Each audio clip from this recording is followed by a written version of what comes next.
ಕನ್ನಡದ ಮನಸ್ಸುಗಳಿಗೆ ನಮಸ್ಕಾರ. ಅದೇನೋ ಕೆಟ್ಟ ಕಾಲವೋ ಗೊತ್ತಿಲ್ಲ.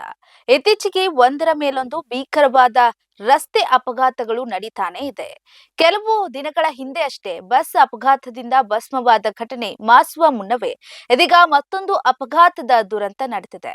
ಇವತ್ತು ನಡೆದ ಈ ಅಪಘಾತ ನಡೆದಿದ್ದಲ್ಲಿ ಈ ದುರಂತದಲ್ಲಿ ಮೃತಪಟ್ಟವರ ಸಂಖ್ಯೆ ಎಷ್ಟು, ಈ ಆಘಾತ ಹೇಗಾಯ್ತು, ಈ ಕುರಿತಾದ ಒಂದು ವರದಿ ಇಲ್ಲಿದೆ. ಇದು ಈ ಕ್ಷಣದ ಕರೆಂಟ್ ಕಂಟೆಂಟ್. ನೀವು ನೋಡ್ತಾ ಇದ್ದೀರಾ ಬಿಪಿ ನ್ಯೂಸ್ ಕನ್ನಡ. ನಾನು ಭುವನ.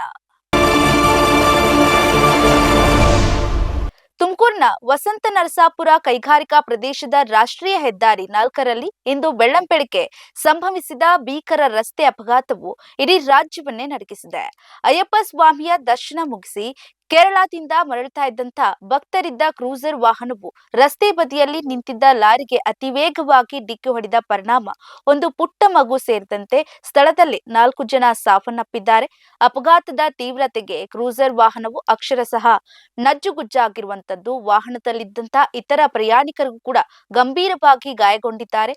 ಗಾಯಾಳುಗಳನ್ನ ತಕ್ಷಣವೇ ಸಮೀಪದ ಜಿಲ್ಲಾ ಆಸ್ಪತ್ರೆಗೆ ದಾಖಲಿಸಲಾಗಿದ್ದು ಕೆಲವರ ಸ್ಥಿತಿ ಚಿಂತಾಜನಕವಾಗಿದೆ ಅಂತ ತಿಳಿದು ಬಂದಿದೆ. ಇನ್ನು ಪ್ರಾಥಮಿಕ ಮಾಹಿತಿಯ ಪ್ರಕಾರ ಚಾಲಕನ ನಿಯಂತ್ರಣ ತಪ್ಪಿದ್ದೇ ಈ ದುರಂತಕ್ಕೆ ಕಾರಣ ಎನ್ನಲಾಗ್ತಾ ಇದೆ. ಮೃತರ ಪೂರ್ಣ ವಿವರಗಳಿಗಾಗಿ ಪೊಲೀಸರು ತನಿಖೆಯನ್ನ ನಡೆಸ್ತಾ ಇದ್ದಾರೆ.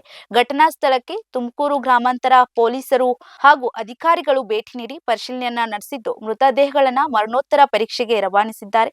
ಮುಂಜಾನೆಯ ಮಂಜಿನ ವಾತಾವರಣ ಅಥವಾ ಚಾಲಕನ ನಿದ್ರೆ ಮಂಪರು ಈ ಅಪಘಾತಕ್ಕೆ ದಾರಿಯಾಗಿರಬಹುದು ಅಂತ ಶಂಕಿಸಲಾಗಿದೆ. ಈ ಘಟನೆಯಿಂದ ಮೃತರ ಕುಟುಂಬಸ್ಥರ ಆಕ್ರಂದನ ಮುಗಿಲು ಮುಟ್ಟಿರುವಂತದ್ದು. ಇನ್ನು ಕೈಗಾರಿಕಾ ಪ್ರದೇಶ, ಈ ರಸ್ತೆಯಲ್ಲಿ ಸಂಚಾರ ಸುರಕ್ಷತೆಯ ಬಗ್ಗೆ ಸಾರ್ವಜನಿಕರು ಆತಂಕವನ್ನ ವ್ಯಕ್ತಪಡಿಸಿದ್ದಾರೆ.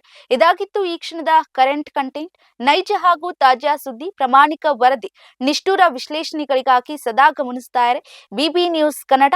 ಇದು ಕನ್ನಡಿಗರ ಪ್ರತಿಧ್ವನಿ.